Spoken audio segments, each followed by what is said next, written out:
So I'm here with... Richard Morland. And how long have you been in the North, Richard? I've been here for 3.5 years.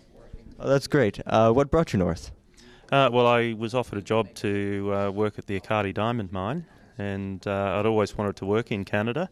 And when my dream came together with the opportunity, we came to Canada. Oh, sounds great. So what have you found that's been unique about the NWT? What's unique about the NWT is the people, very friendly people up here. The environment in which we live is extreme, it's harsh, and beautiful at the same time. It's just a wonderful place to live. Oh, definitely, I love it up here too. And one thing you spoke about at the press conference was about the potential of the NWT and how maybe it's perhaps unfulfilled. Or there's a gap between what we're achieving and what we can be achieving. Would you like to speak to that anymore? Yeah, I covered a lot of it in the press conference, but what I see is great potential in the Northwest Territories. It's endowed with amazing people, amazing mineral resources, and just amazing opportunity. I think it's one of the last frontiers in the world, and it just offers great possibilities for the future if people can get into action and really buy into a vision for what it can become.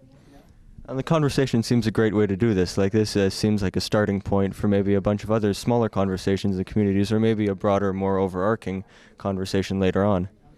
Yeah, well, I think it's the way things get done in human society is through conversation. Things don't exist unless they're in conversation, and the opportunity that we're providing here through the Declaration for the North is to bring into existence a number of possibilities that people can talk about, and our hope is that people get into action around those possibilities and make things happen. So, Richard, what do you think the role is of youth in this conversation, or the role of youth in moving the conversation forward and the importance of turning it into action? Well, I think the future is with the youth. I'm 49 years old, so I'm really just a fossil or a dinosaur, and I think really the future of the Northwest Territories is with our youth, and I think what they need to do is get involved with this conversation. I think the youth need to really be inspired to get a great education, and I think to stay here as well. Once they've got their education, to stay here and really sign up for making a difference. Well, I'm a third-generation Yellowknifer myself, and I plan on coming back, and I think there's a lot of other kids out there who are like me. Do you have any maybe words of advice to them, or I think go out, get an education, really think about what your future is about, think about what vision you have for the future, and get enrolled in the possibilities that go with that vision and get into action around them. I have an 18-year-old daughter who's going to be studying at the University of Alberta starting in September this year, and she's decided that when her studies are finished, she's coming back to Yellowknife. And there's plenty of opportunities throughout the North, especially for the youth and moving forwards, and the expanding economic potential of the North, and the changing shift in the economy in the North. There's plenty of potential to be found there? I think so. As I said before, the North contains untapped wealth in terms of mineral deposits, and I think the North's economy has very much been tied up with the mining industry for many years now, and I think frankly will continue to be connected with the mining industry, and I think there are great possibilities for people to work in that industry. You'll see in the Declaration that we've got statements there about northern-owned businesses, we've got a statement there about abundant, affordable energy, and also infrastructure, and I think if we get energy and infrastructure into the North, then the opportunities for people will be limitless. And so I think if the youth of the North is looking to the future, then there's a great future tied up with the minerals industry, and I'd encourage everybody to, as I say, get involved, get a great education, and then come back here and contribute. Thanks, Richard. I'm here with... Deana Twissell. And Deana, could you just give us a quick recap over what a declaration for the NWT means? Okay, for us, the Declaration is a group of people with a common vision for and a passion for a real positive future for the Northwest Territories. And we came together several months ago, and we've had many discussions about what the future could be. we boiled our discussions down actually into 7 possibility statements that you'll see posed in what we're calling a declaration for the NWT.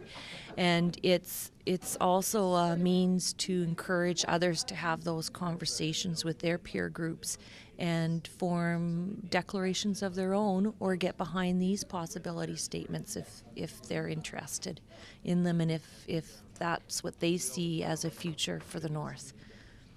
What do you think the role is of youth in having these conversations, and the role of youth in perhaps fulfilling the potential of the NWT?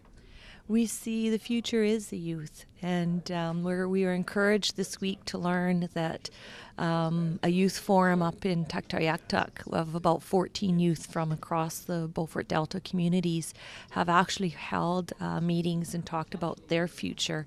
So there's been lots of youth participation in that area of the territories. We're looking to broaden that and have all youth of the NWT get really engaged about what the future could be within the North, and do things to get into action about that future.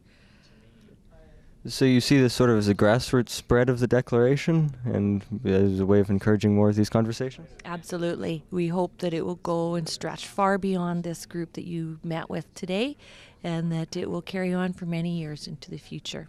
I'm sure it will. Thanks, Deana. Thank you. I'm here with? Graeme Clinton. And Graeme, how long have you been in the North for? I've lived in Yellowknife now for over 7 years, and I've been working in the North for over 10. What do you find are the unique challenges and perhaps potentials of the NWT? Well, our potential is vast, really. There's enormous potential in resource development, both renewable and non-renewable. And we also have a great potential in the youth of the territory. The population is dominated by young people, and they being the future presents an opportunity for us to take advantage of. Yeah, so outside of natural resources, you perhaps see the greatest potential for economic growth in the youth of the NWT? Well, human capital is the most important component of economic activity, and it's most important that we capture the potential that exists within that human capital. I know a lot of the conversation today has been about the future, but in the past, what do you feel has limited the economic growth of the NWT? In the past, well, I think that we do have challenges in terms of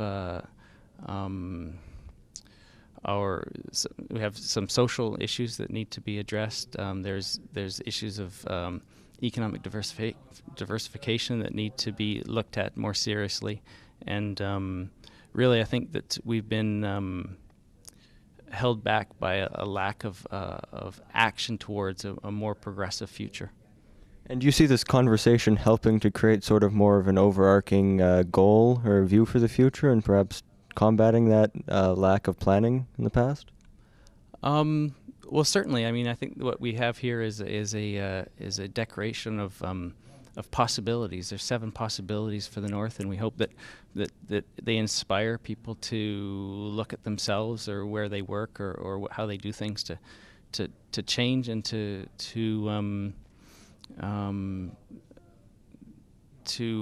offer suggestions as to how we can improve things. Yeah, for sure.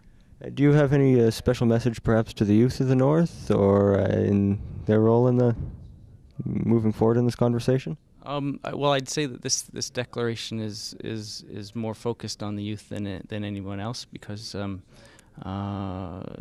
it's a cliche, but the youth is the future, and this in 20 years' time, the youth will be will be facing these challenges if we don't start to address them now. So we hope things have changed since then. But yeah. All right, thanks, Graeme. You're welcome.